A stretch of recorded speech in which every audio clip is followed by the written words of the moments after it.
Hello, it's me again, Ahmed Abdul Latif. I'm not here to teach you an Egyptian Arabic lesson as I always do. If you're watching this video through my YouTube channel or my Facebook page, so you most probably you know that my name is Ahmed and I'm working as an Egyptian Arabic teacher. But today I'm not here for anything related to the Arabic or related to the language. I'm here to tell you what's the exact situation about the coronavirus here on land in Egypt. Okay. Let me go back for some time when it first happened in China, in Wuhan city. The Egyptian government had sent a free aircraft to take all the Egyptians who are in Wuhan for free to Egypt to keep them safe. Okay, so this airplane came to Egypt with a 300 Egyptian citizens, and they were all isolated in a city called Marsa Matruh. Marsa Matruh, by the way, it's a city by the borders of Libya, so it's very away from the main cities here in Egypt. And Alhamdulillah, thanks God, all the 300 citizens were having negative results. No corona, no COVID-19. Okay, so that was a good news that time.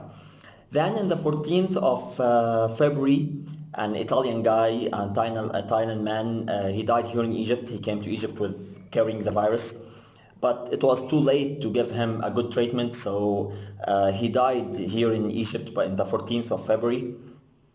Then after that, an Egyptian woman, she was around like 60 years old, she died as well.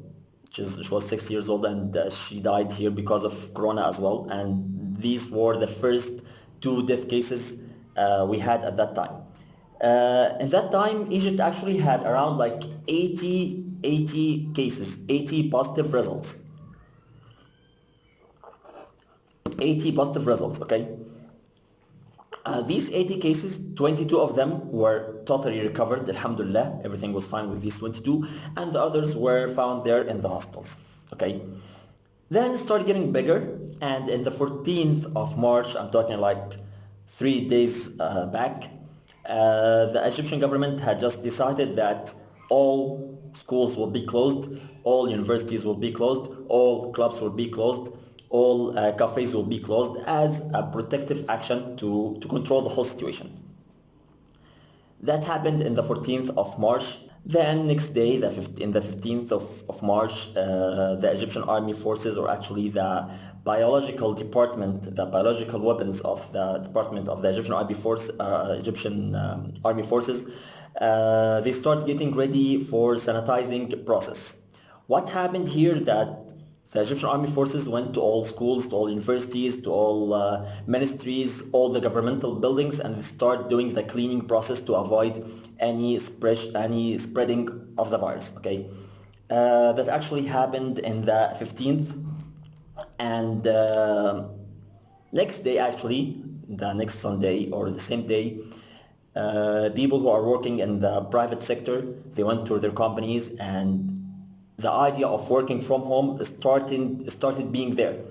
Well, so most of the companies starting teaching their employees how to deal with work from home idea, how to do the online meetings, how to finish up your tasks while you are at home and everything is your home, you're safe and you're still doing your work and you're finishing your work as well. So that started in the 15th of March. Then on the 16th of March, the situation got really bad. We had around like 150 cases. 80 of them were Egyptians, 70 are non-Egyptians. Most of these 70 were on a ship coming from Aswan to Cairo. So they were in a trip in the Nile in a ship. So they were all, most of them, like 40 or 50 of them were in the same place. So we have 100 positive cases. 80 of them are Egyptians, 70 of them are non-Egyptians, okay? Then at that time, this was announced and the government started doing another rules to decrease the negative effect of the virus.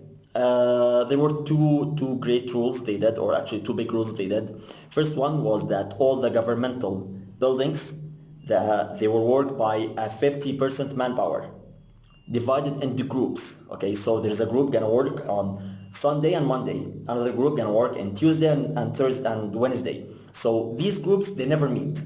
So if there's any one of these groups are having a positive result, so he don't transfer it to the people who have the negative result.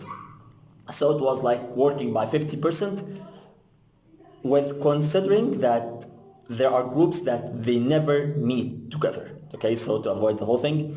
And then the big issue was that on next Thursday, I think that's gonna be the 18th of March, 12 p.m. no in or out for any airplanes here in Egypt. So no in or out airplanes in Egypt, starting from Thursday, 12 p.m. And like nobody knows what's gonna happen, but actually, with my own opinion, that I can feel like the Egyptian government are trying to take like a big preventive actions to avoid any mess with the whole situation. Because if this happens, remember something: we here in Egypt are 100 million. We're 100 million. So if this thing got spreaded through Egyptians, it's gonna be a big disaster. It's gonna be a real big disaster. So I can feel like we're having preventive actions. Maybe we need more, maybe we need less. I don't know how it's gonna go through the coming days. But anyways, I just cared about telling you the situation here in Egypt because I have a lot of my private online students. Many of them were planning to come to Egypt next month in April. So I had to clarify the whole situation, and I'm gonna make sure to post you videos where there are any updates. I'm gonna make sure to report you the whole situation. Report number 1, report number 2, report number 3. I'm gonna make sure that I always keep you posted with the new stuff. And thank you for now, and inshallah next video I'm gonna be doing it, telling you that Egypt is safe and everything is clean here in Egypt. But we have a big fight to do, and we have a big fight to go through. So that was all. Thanks for watching, and let's meet in the next video. Actually gonna be Egyptian Arabic video or whatever, and or it's gonna be something related to the corona. So we're gonna see how it goes the coming days. Thank you very much for watching. Bye bye.